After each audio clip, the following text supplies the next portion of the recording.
Selamat pagi, Bu. Mata Ibu susah melihat, makanya pakai kacamata. Kabar Ibu guru sehat? Anak-anak bagaimana? Sehat.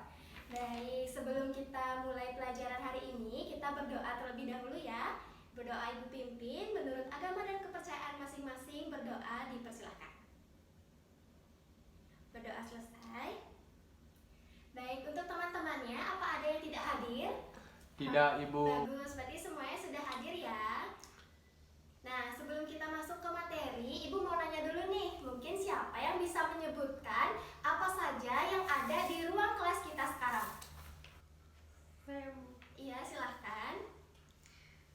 Baik, jadi di kelas ini ada ibu guru, ada murid, meja, kursi, pulpen, AC, monitor, dan juga sound system, Ibu.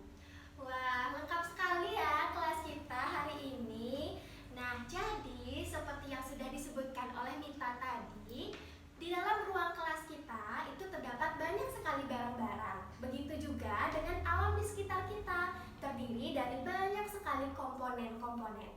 Nah, komponen-komponen itu yang akan membentuk sesuatu yang disebut dengan ekosistem. Nah, hari ini Ibu Guru akan mengajak kalian untuk belajar mengenai ekosistem. Jadi, Ibu Guru harap kalian bisa mengetahui apa itu pengertian ekosistem, kemudian apa saja komponen-komponen pada ekosistem, serta apa saja interaksi yang terjadi antara komponen dalam ekosistem. Sudah siap belajar? Sudah, Bu. Nah, pertama-tama Ibu Guru ingin bertanya dulu nih, ada nggak yang tahu apa yang dimaksud dengan ekosistem? Baik, silahkan. Ekosistem adalah sebuah sistem ekologi yang terbentuk dari hubungan timbal balik antara makhluk hidup dengan lingkungan sekitarnya. Bagus. Nah, jadi ekosistem seperti yang dikatakan oleh Diah tadi merupakan hubungan timbal balik antara makhluk hidup dengan lingkungan sekitarnya. Nah, Ibu Guru punya gambar nih. Gambar salah satu contoh ekosistem, yaitu ekosistem kolam.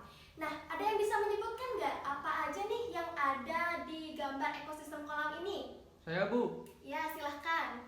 Nah, jadi di gambar itu saya melihat ada batu, ada ikan hias, ada ikan lele, ada rumput, terus ada airnya, lalu ada tanah, ada ganggang, terus ada teratai, sama cahaya matahari, Bu. Wah, tepuk tangan dulu untuk temannya.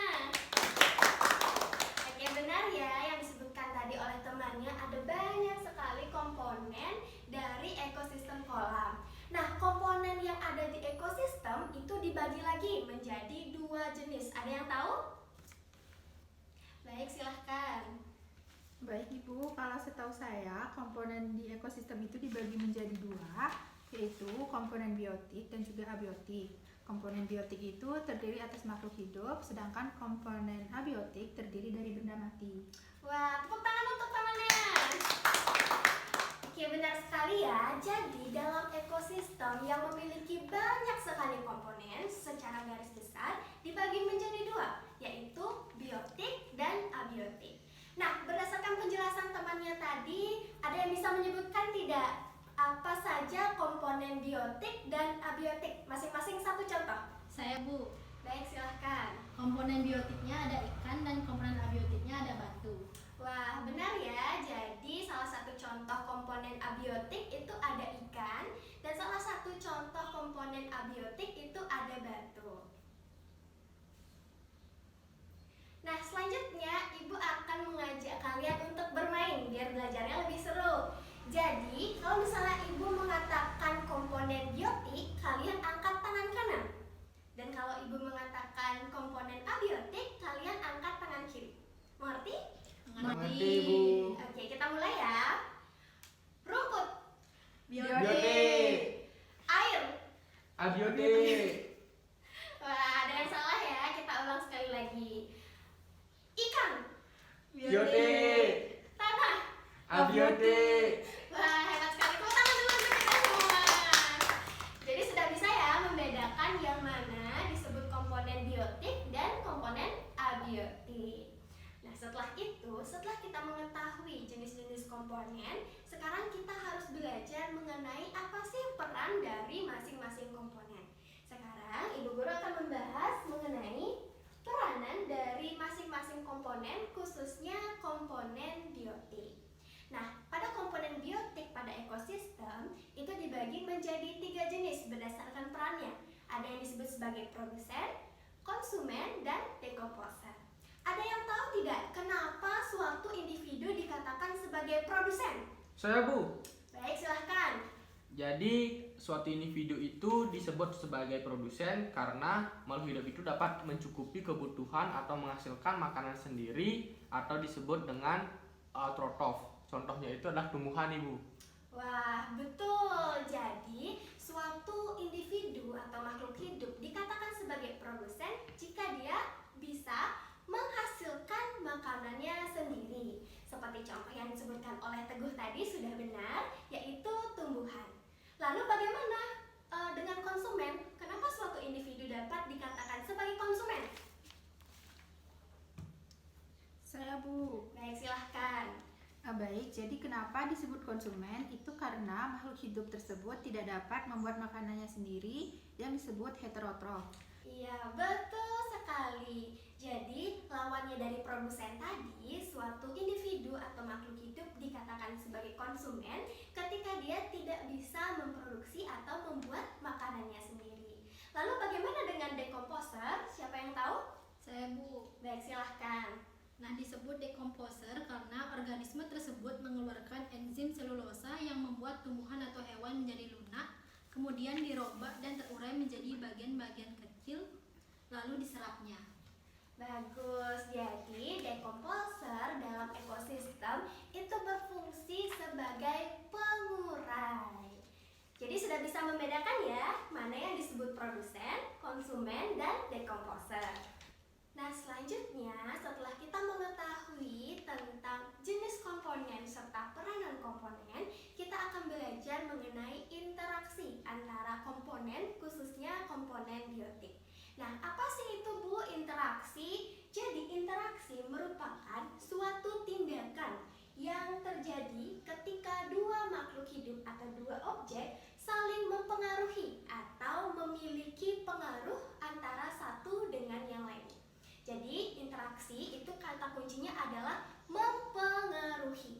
Nah, salah satu interaksi yang terjadi dalam ekosistem itu disebut sebagai simbiosis. Pernah dengar nggak simbiosis? Pernah, Bu. Pernah. Jadi, simbiosis itu sendiri berasal dari bahasa Yunani, yaitu sim yang berarti dengan dan bios yang berarti kehidupan. Nah, simbiosis ini diartikan sebagai hubungan timbal balik antara dua makhluk hidup yang hidup saling berdampingan. Jadi ada beberapa jenis simbiosis yang ada pada ekosistem. Kita belajar dulu yang pertama, simbiosis kompetisi. Nah, seperti namanya, simbiosis kompetisi ini adalah interaksi yang menyebabkan kompetisi atau persaingan antara satu individu dengan individu lain. Kompetisi yang dimaksud di sini contohnya apa, Bu? Contohnya itu adalah pada gambar bisa dilihat ada singa dan citah yang sama-sama berkompetisi atau bersaing untuk memakan kerbau. Nah, kompetisi ini juga bisa terjadi pada tumbuhan. Kenapa bisa terjadi pada tumbuhan? Karena misalnya dalam suatu taman yang luas ada banyak sekali jenis bunga. Nah, mereka bunga-bunga itu juga bersaing satu sama lain. Ada yang bersaing mencari setara dalam tanah, mencari air dalam tanah, dan mencari sinar matahari. Itu juga merupakan salah satu bentuk dari persaingan. Kemudian ada contoh yang kedua lagi, jenis simbiosis yang kedua, yaitu disebut dengan simbiosis predasi. Nah, simbiosis predasi ini merupakan interaksi antara predator dan mangsa. Nah, predator ini itu akan diuntungkan karena mendapatkan makanan, sedangkan mangsa itu akan dirugikan karena dia dimakan dan akan mati. Nah, jadi pada simbiosis predasi ini ada salah satu individu yang diuntungkan dan satu individu lain yang dirugikan. Salah satu contohnya itu adalah pada burung hantu dan tikus. Nah, ada nggak, Bu, simbiosis yang tidak merugikan individunya? Ada. Itu adalah simbiosis komensalisme. Nah, simbiosis komensalisme ini akan menguntungkan salah satu individu, namun tidak merugikan ataupun tidak menguntungkan individu lainnya. Salah satu contohnya adalah ketika seekor burung membangun sarang di atas pohon. Nah, burung itu akan diuntungkan karena dapat membangun sarang sebagai rumah atau tempat bertelur. Sedangkan si pohon tidak akan dirugikan dengan keberadaan sarang, namun tidak diuntungkan juga. Inilah yang disebut dengan simbiosis komensalisme. Kemudian ada nggak Bu yang sama-sama diuntungkan, dua-duanya sama untung? Ada. Itu adalah simbiosis yang disebutkan oleh Teguh tadi, yaitu simbiosis mutualisme. Nah, jadi di simbiosis mutualisme ini, kedua individu itu sama-sama diuntungkan, jadi tidak ada yang dirugikan. Salah satu contohnya itu adalah pada lebah dan bunga. Nah, untuk menguji ingatan kalian mengenai penjelasan Ibu tadi, Ibu ada permainan game. Jadi gamenya ini kalian akan mencocokkan antara suatu gambar dengan keterangannya atau dengan nama simbiosisnya yang benar. Siapa yang mau maju ke depan? Kita mulai ya. Nah, nanti diseret, gambar itu diseret ke jawaban yang benar, jenis simbiosis yang benar. Semua, keempat-empatnya. Apa salahnya? Gak apa-apa.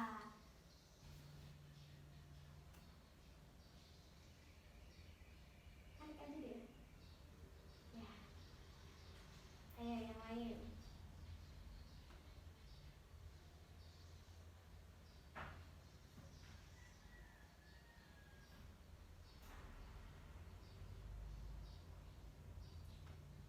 Kompetisi. Iya. Sudah yakin? Sudah. Bisa ditekan submit.